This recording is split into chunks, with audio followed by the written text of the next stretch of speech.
నిన్న దగ్గరగా చూస్తానని, ఇంత దగ్గరగా మాట్లాడతానని నేను కల్లో కూడా ఊహించలేదన్నా. నాకు చాలా సంతోషంగా ఉంది, మాటలు రావట్లేదన్నా. నా పేరు దాసరి జ్యోత్స్నాదేవి, నా భర్త పేరు దాసరి మెల్కియా. నాకు ఒక కుమారుడన్నా. మాది గొల్లపాలెం గ్రామం, పిరంగపురం మండలం. రేపుడు సచివాలయం కింద నేను వాలంటీర్గా పనిచేస్తున్నానన్నా. అన్నా, రాష్ట్రానికి 2 కళ్ళు లాంటి సంక్షేమం, అభివృద్ధి లాంటి వాటిని నవరత్నాలు అనే సంక్షేమాలతో ముడిపెట్టి ఆనాడు మీరు పాదయాత్రలో మా దగ్గరకు వచ్చి మా కష్ట సుఖాలు ఎరిగి నేను విన్నాను, నేను ఉన్నాను, మాట తప్పను మడమ తిప్పను అన్న మాటకి కట్టుబడి ఎవరైతే నిష్పక్షపాతంగా నిస్వార్థంతో కులం మతం వర్గం చూడకుండా ఎవరైతే అర్హులైన వారి దగ్గరకి సంక్షేమ పథకాలు తీసుకువెళ్తారో వారిని గుర్తించి వర్జం లాంటి వాలంటీర్ వ్యవస్థను ఏర్పరిచి రాష్ట్రాన్ని అభివృద్ధి పనుల్లోకి నడిపించిన ఘనత దేశంలో మొదటిగా మీకే దక్కుతుందన్నా. అన్నా, నాకు కేటాయించిన 64 కుటుంబాలలో ఏ కుటుంబం ఏ సంక్షేమ పథకానికి అర్హులో గుర్తించి వారి దగ్గరకు తీసుకువెళ్ళినప్పుడు, వాళ్ళ ముంగిటిలోకి చేరవేసినప్పుడు వాళ్ళ మొహాలలో ఆనందం, పెదాలపై చిరునవ్వు చూసినప్పుడు చాలా సంతోషం వేసిందన్నా, చాలా సంతోషం వేసింది.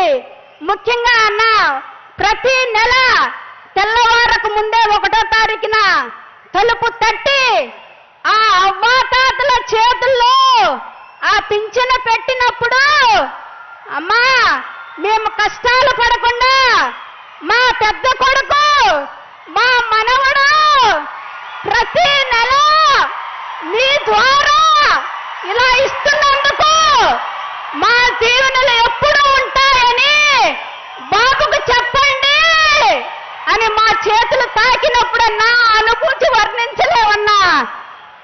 ఒకటి సంఘటన నీకు పంచుకోవాలనుకుంటున్నానన్నా. నా పరిధిలో వృద్ధాప్య పింఛను తీసుకుంటున్న ఒక తాత హాస్పిటల్లో ఉండటం జరిగింది.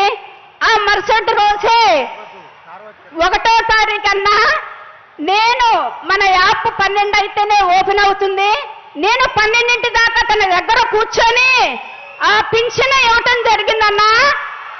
దురదృష్టవశాత్తు అతను అనుకోకుండా 2-3 గంటలకే చనిపోవటం జరిగిందన్నా.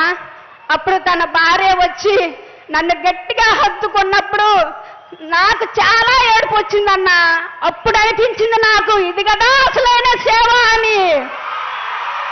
అన్నా, అలాగే నా పరిధిలో చాలా మందికి రైస్ కార్డులు లేవన్నా.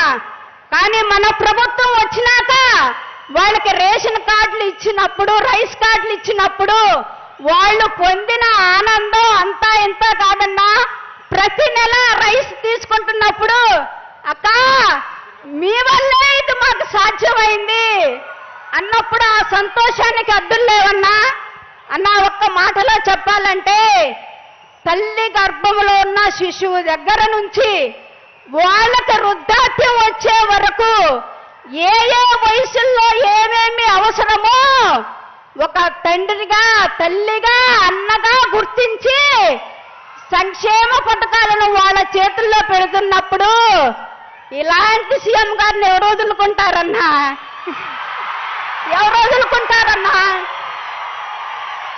బిడ్డ పుడితే గోరు ముద్ద, బడికి వెళితే అమ్మఒడి, కాలేజీకి వెళితే వసతి దీవెన, విద్యా దీవెన, అక్క చెల్లెలకు ఆసరా చేయూత, రైతు భరోసా, 0 వడ్డీలు, ఆరోగ్యం బాగోపోతే వైఎస్ఆర్, ప్రమాదం జరిగితే బీమా.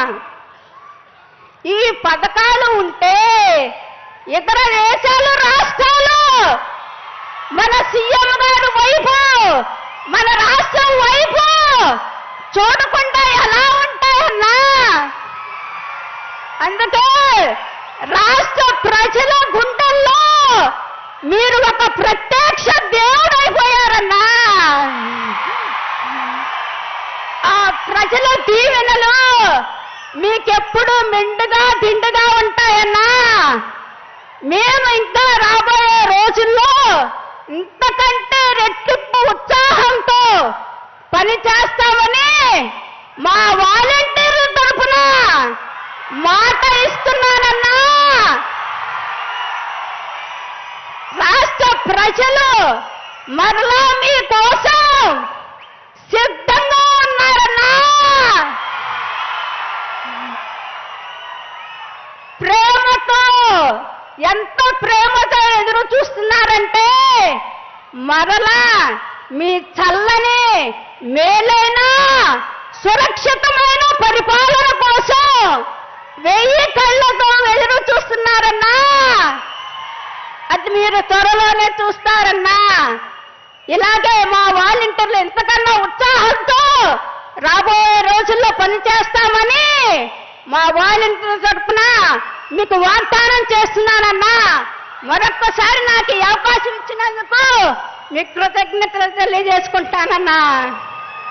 జై జగన్, జై జై జగన్. అందరూ సిద్ధమేనా? సిద్ధమా?